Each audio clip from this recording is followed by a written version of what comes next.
Okay, we're going to look at solver modeling for aggregate planning. So we are going to use the same problem like what we did in class, problem number 2. Okay, we have demand and the same number of days per month, 20. Standard hours is 4. Hours per day is 8. Overtime limit is 30%. And here the costs are given, the initial conditions are given. So we're going to set up a solver model, but first the factors that we will need. Production rate per day per worker is number of hours per day divided by standard hours.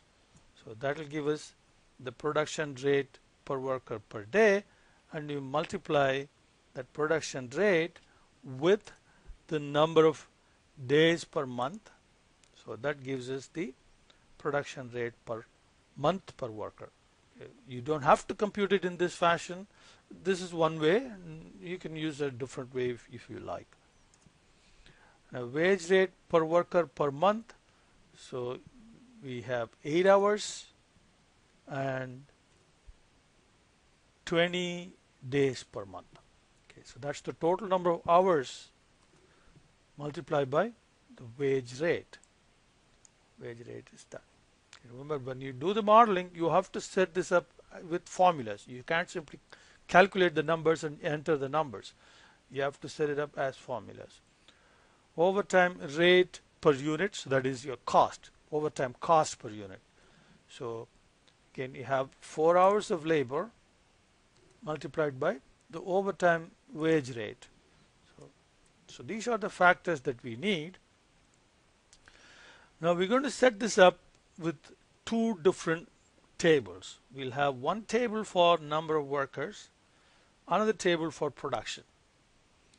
So we're going to use this range, number of workers we have to hire, number of workers we have to fire, as changing cells in the solvers. You remember way back when we did project management CPM, we did a solver problem. It's something like that, with some differences, of course, and we're going to use this range also as changing cells: overtime production and subcontracting production.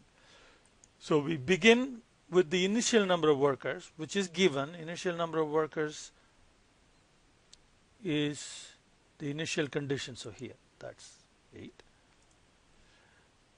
So if we begin with 8, how many workers we will have producing in the month of January? So you start with 8, you add the number of workers we're going to hire minus the number of workers we're going to fire. So that will give us the number of workers we will have producing in the month of January.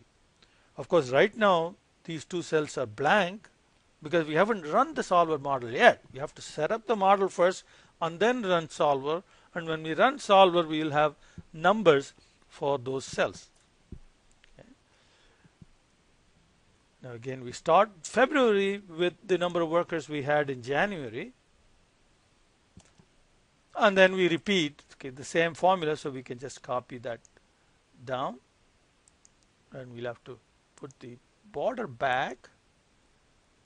So when we copy the final cell, the border goes away. So now we can copy the February beginning to the rest of them. Now again, put the border back. So that sets up our initial table, or the first table, the workers table. The second is the inventory table, or production inventory table, or beginning inventory is our current inventory of 150. Okay. Now regular time production is going to come directly from the number of workers we have. So number of workers multiplied by production rate per month per worker, which is here. Now the production rate per month should always be B21, so we have to press the F4 key and make it absolute reference, $B, $21. Now if you copy that down, okay, that will give us, put the border back, that will give us the production coming from regular time each month. Now, the overtime and subcontracting production are going to be determined by solver. Now demand is known, it's given right here, so let's put the demand down there.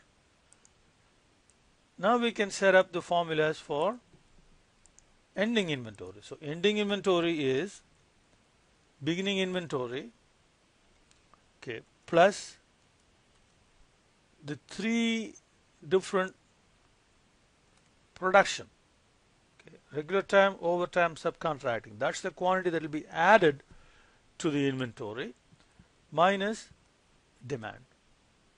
So this will give us the ending inventory, and that ending inventory will be the beginning inventory for February.